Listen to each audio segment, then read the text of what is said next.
जब हम लोग कक्षा 4-5 में पढ़ा करते थे, तभी से जो कैसेट वैसेट बजते थे उन सबों को सुन करके धुन तराना जो है एक गुनगुनाने का मने वो हुआ और उसमें बिरहा के प्रति जो है लगाव बढ़ता गया। हमारे पिताजी यूपी एग्रो स्टेट में कर्मचारी थे निगम में, वो एक अच्छा पहलवान बनाना चाह रहे थे। तो जब आपको ये लगा कि अब गाना ही चाहिए जी तो कब लगा? मैंने हाई स्कूल या कक्षा 8 में थे, तभी हमारे भाइयों ने हमारी थोड़ा मदद कर दी जी। तो जब आप बिल्कुल जब ढोलक करताल आ गया, हारमोनियम आ गई, तो गुरु किसको आपने बनाया? पहले तो देखिए आज के लगभग 8 साल 10 साल पहले अखाड़ों का बहुत महत्व हुआ करता था। अभी कुछ लगता है कि समाज को जोड़ने का काम बिरहा कर सकता है?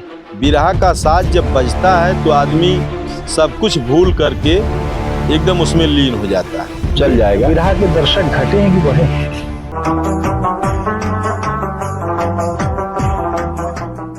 आजमगढ़ और बलिया मऊ की जो धरती है वो बहुत उर्वर रही है बिरहा के लिए, और उसमें अनेक स्वनामधन्य गायक हुए हैं।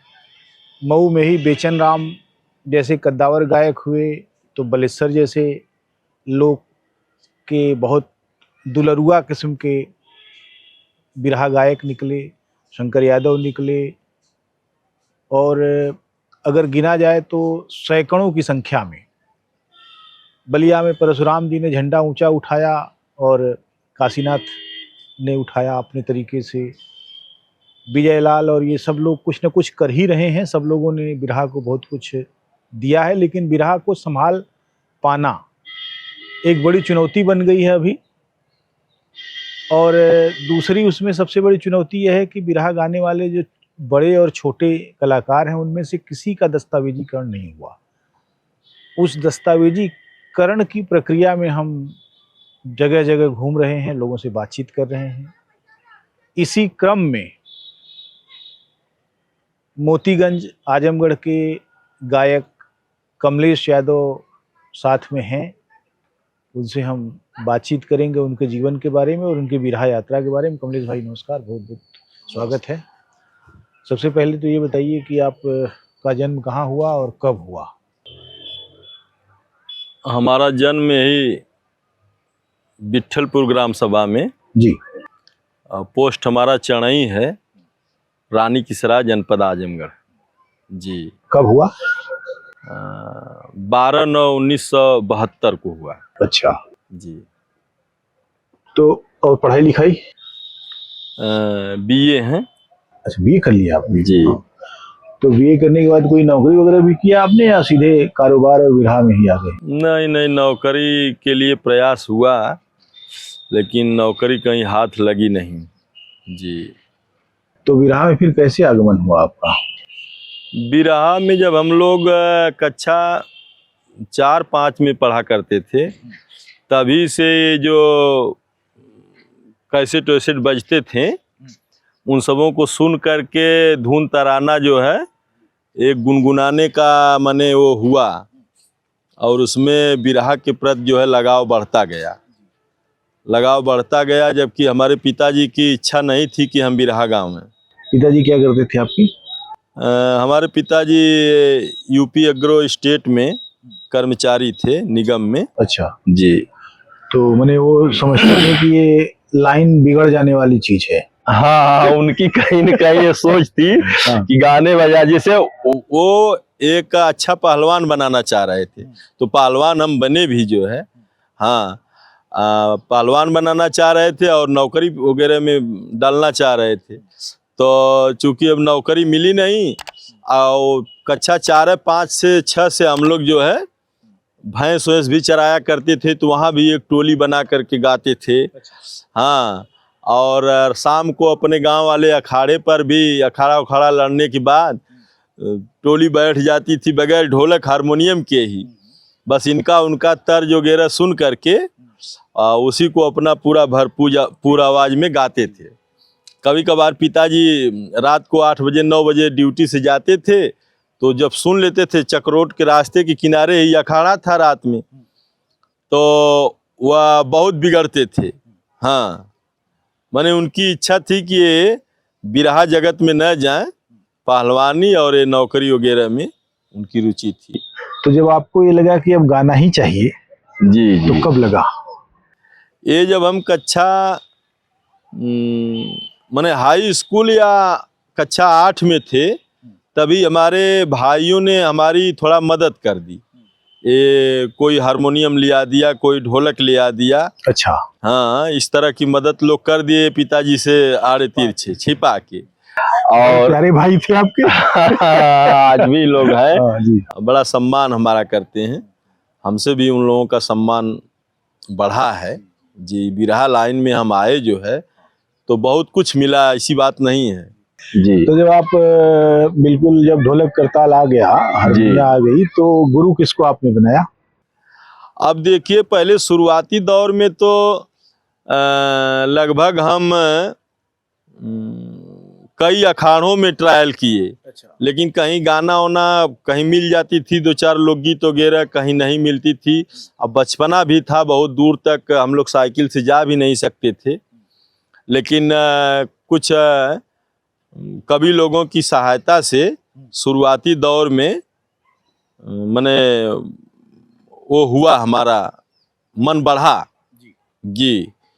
तो अब उसमें जैसे कुछ दिन हम रमन घराने के भी गीत को सीखे जी। गोरखनाथ कवि जी, सीताराम कवि जी, सारे लोग हमारी मदद करते थे, बहुत हमारा दुलार प्यार करते थे।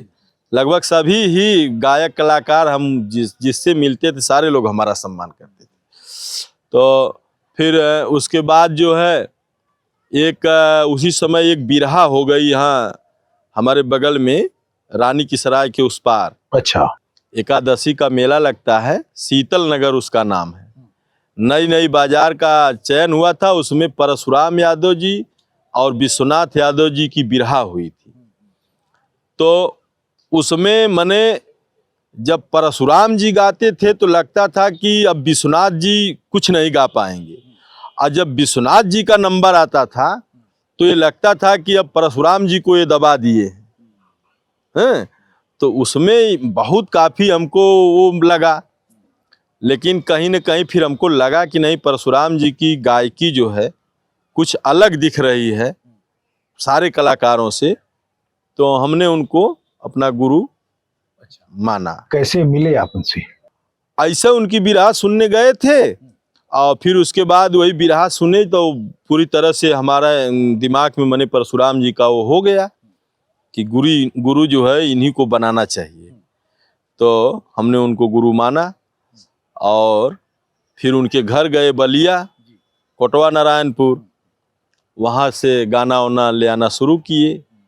और उसके बाद फिर बहुत तेजी से बिरहा जगत में मने हमारा वो बन गया, कवि कलाकार लोगों के बीच, पब्लिक के बीच। अच्छा, ये बताइए मुझे, अखाड़ों का असर पड़ता है जब जो समय चल रहा है मुकाबले का जी, जो आपका समय है उसमें अखाड़ों का महत्व होता है कि आप किस अखाड़े से हैं तो क्या आपको जगह मिलेगी, ऐसा होता है आप कभी लगता है? नहीं, पहले तो देखिए, आज के लगभग 8 साल 10 साल पहले अखाड़ों का बहुत महत्व हुआ करता था। अखाड़ावाद जो है, लोग अखाड़ावार गाना कभी लोग लिखते थे और कलाकार लोग गाते थे, और बहुत उस समय रस्साकसी होती थी मंचों पर कि हम इस अखाड़े के हैं, आप इस अखाड़े के हैं, ये वो तमाम कलाकारों में कहा सुनी भी हो जाती थी, बड़ा वो था। लेकिन अब तो लगभग सभी कवि कलाकार लोग बहुत सबके करीब हो गए हैं जी। तो आपका जब कारवां आगे बढ़ा जी, जब आप फुल लेंथ गायकी में आ गए, तो किसके साथ आपका मुकाबला हुआ? आप समझिए मैं कितना नाम गिनाऊं। अब वो ऐसे छोटे बेचारे कलाकार तो अपने जिले के और इधर पूर्वांचल के लगभग सभी लोगों से हुआ जी। और बड़े जो नामी गिरामी कलाकार हैं? अब नामी गिरामी कलाकार में देखिए, दुर्जन यादव हुए, मंगल कवि हुए, और आपके इधर बालीचरण हुए बनारस के, और चंद किशोर पांडे जी ने काफ़ी हमारा सहयोग किया, खूब उनसे बिरहा हुई। और एक विजय सिंह गाजीपुर के थे, वो भी खूब गवाए और गाए हमारे साथ, बड़ा अच्छा आनंद आता था। और तमाम रामचंद्र यादव मऊ के हैं, कवि हैं, कलाकार भी हैं, अच्छे गायक हैं। तो अभी तो आपका कारवां चल ही रहा होगा, हाँ हाँ, अभी खूब बिरहा। लेकिन अभी जो बिरहा का जो परिदृश्य है वो बदल गया है। मैंने हर हर समाज, हर समय का व्यक्ति अपने हिसाब से अपनी जनता बनाता है। जी जी। अब वो जनता है जो आपने अपने समय बनाई थी। नहीं, अब तो इधर काफी बदलाव हो गया है। इधर देखिए, बदलाव होने का कारण है कि हमारे कुछ नए नए कलाकार जो है, इनकी गायकी का तरीका और मंच का जो भी वो सब है, सब अलग है जी। और नए कलाकारों का, नए लोगों का जो वो था, उसमें रुझान थोड़ा बढ़ गया है।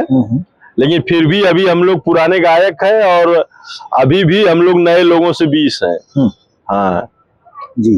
कहीं भी बिरहा होती है तो ये लगता है कि नहीं, हमको सुनने वाले सुन रहे हैं। जी जी। जो अभी कुछ लगता है कि समाज को जोड़ने का काम बिरहा कर सकता है। जी जी। कैसे जोड़ेगा? अभी हर जाति के बीच में संवाद लगभग नहीं, से द्वीप बन गए हैं। जी। समाजों की जो एकता थी वो खत्म हो गई, समय बदल गया। राजनीतिक रूप से लालच और लालसाएं इतनी बढ़ गई जी जी कि लोग एक दूसरे पर भरोसा ही नहीं कर रहे हैं। तो ऐसे समय में एक गायक के रूप में आप क्या महसूस करते हैं? अब देखिए, बिरहा तो एक ऐसी चीज है कि इसको पहले भी सारे जात धर्म के लोग पसंद करते थे। अब बिरहा का जो वाद्य यंत्र है, यह तो हमें लगता है कि हर वाद्य यंत्रों से बहुत बेहतर है। बिरहा का साज जब बजता है तो आदमी सब कुछ भूल करके एकदम उसमें लीन हो जाता है, झूमने लगता है ढोलक की ताल पर, हारमोनियम की आवाज़ पर। तो हम तो कहेंगे कि ये जो बिरहा का साज है बहुत ही बेहतर साज है, इससे अच्छा और कोई साज ही नहीं है। और जहाँ तक समाज को जोड़ने की बात आप कर रहे हैं, तो देखिए, बिरहा एक ऐसी विधा है कि इसको पहले भी हर समाज के लोग पसंद करते थे और आज भी करते हैं, लेकिन अब थोड़ा गाने का तरीका अलग हो गया है। जी। अभी बिरहा में अश्लीलता को लेकर लोग बहुत चिंतित हो गए हैं। जी जी। जो पुराने जमाने के लोग हैं वो कहते हैं बहुत अश्लील और फुहड़ हो गया है बिरहा। जी। अब बिरहा का गायक या गायिका मंच पर बकवासबाजी ज्यादा करता है। जी। ये सब क्या दिखाता है कि क्या होगा भविष्य? नहीं, ये तो आप का बड़ा अच्छा सवाल रहा। बिरहा के मंचों पर ये जो बकवासबाजी या जो अश्लीलता भरी बातें हो जाती हैं, कहीं कहीं कलाकार हमारे डांस भी करने लगते हैं। तो हम डांस का देखिए विरोध नहीं कर रहे हैं, डांस भी एक विधा है, लेकिन उन बिरहा के साथ नहीं। हाँ, बिरहा का मंच अलग है और डांस का, नाचने का मंच अलग होता है, उसकी एक अलग विधा है। तो अब देखिए, जैसे हमारे ओम प्रकाश जी हैं, बिरहा गाते हैं, थोड़ा सा कहीं अगर हल्का सा हाथ होथ या कमर वगैरह से इशारा कर देते हैं तो वहाँ तक तो चल जाएगा। विजय लाल जी हैं, थोड़ा सा कभी काल वो मने चलने लायक रहता है। लेकिन ये जो नए कलाकार हमारे एकदम खुल करके बिरहा के मंचों पर डांस कर रहे हैं, ये बिरहा के प्रति ये अच्छी बात नहीं। बिरहा के मंचों पर थोड़ा बहुत हो गया वो चल जाएगा। बिरहा के दर्शक घटे हैं कि बढ़े हैं? अब देखिए, बिरहा के दर्शकों में तो हम यही कहेंगे कि दर्शक घटे हैं। हाँ, क्योंकि हम लोग अपने बचपना में देखते थे, बिरहा कहीं सुनाई दे देती थी कि आज फला गांव में बिरहा है, तो अगल बगल 10 गांव के लोग लाठी ले ले करके सारी रात बिरहा सुनने के लिए चला करते थे। पैदल चलते थे, साइकिल का ज़माना आया तो साइकिल से चलने लगे।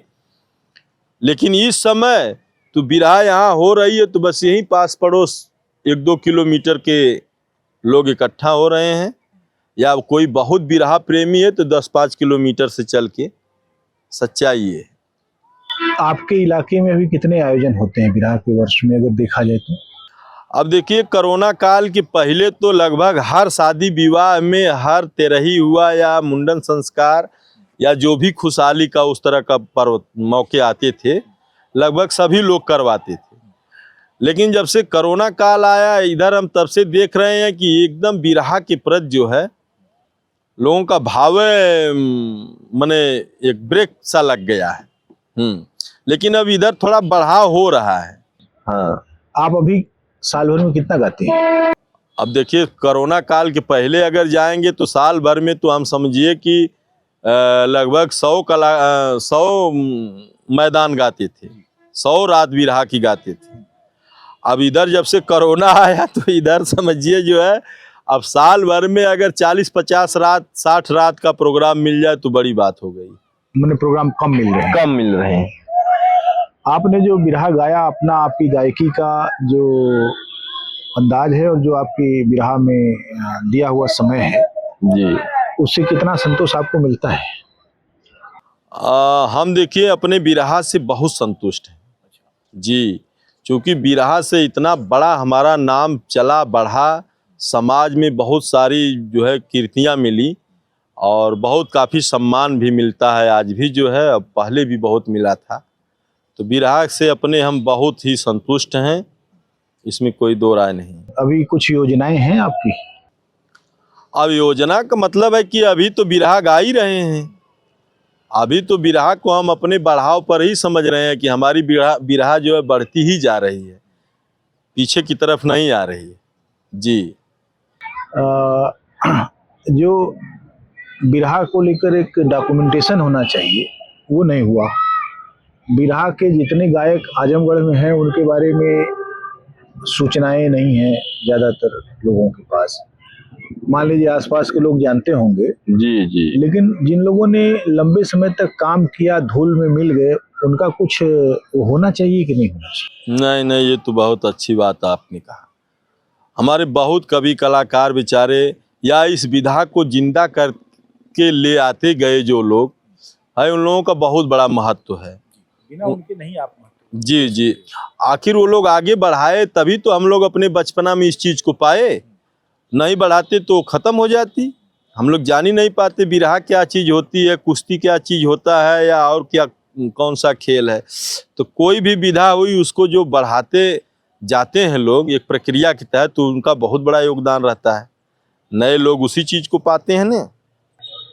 बहुत अच्छा है और हम बातचीत करेंगे, लेकिन शाम अब कह रही है कि अपना डेरा डंडा उठाने की जरूरत है। जी जी, तो आज की बात को तो हम यहीं समाप्त करते हैं और आपको बहुत बहुत धन्यवाद देते हैं। जी जी, नमस्कार करते हुए, लेकिन मैं चाहूंगा कि मैं यहाँ से हटूं और आप कुछ गाइए। देखिए एक छोटा सा प्रसंग है। जब सीता जी को लंका का राजा रावण चुरा करके और लेके चला गया लंका, उस समय जो है गिद्धराज जटायु जी को बाण मार दिया था रावण। उनके पंख कट गए थे, जल गए थे, धराशायी होके गिद्धराज गिरे थे जटायु जी। मर्यादा पुरुषोत्तम भगवान राम जब खोजते हुए सीता जी को गए हैं तो अचानक जटायु से मुलाकात हो गई। तो भगवान राम जी पूछ रहे हैं जटायु से, प्रभु जी बिलख के पूछे, प्रभु जी बिलख के पूछे सगरी बात जटाई से, अखिया आस बहाई के नाय। प्रभु जी बिलख के पूछे सगरी बात जटायु से, अखिया आस बहाई के नाय।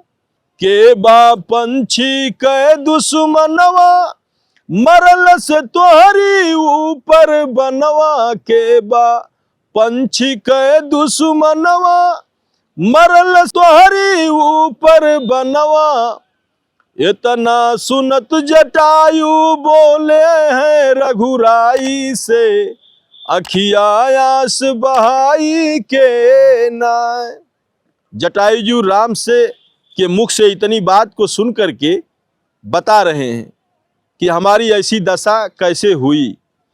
रावण लंका कै रजनवा कैलस सीता कै हरनवा। रावण लंका कै रजनवा कैलस सीता कै हरनवा। धोखा कैलस पापी हो धोखा कैलस पापी साधु रूप बनाई के अखिया आस बहाई के नाय।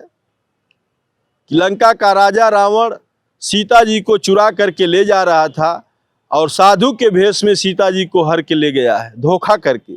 सीता जी को छुड़ाने के लिए मैं रावण से लड़ाई कर दिया और मेरे पंख को जला दिया, काट दिया। वही मेरी इस दशा को बनाया है।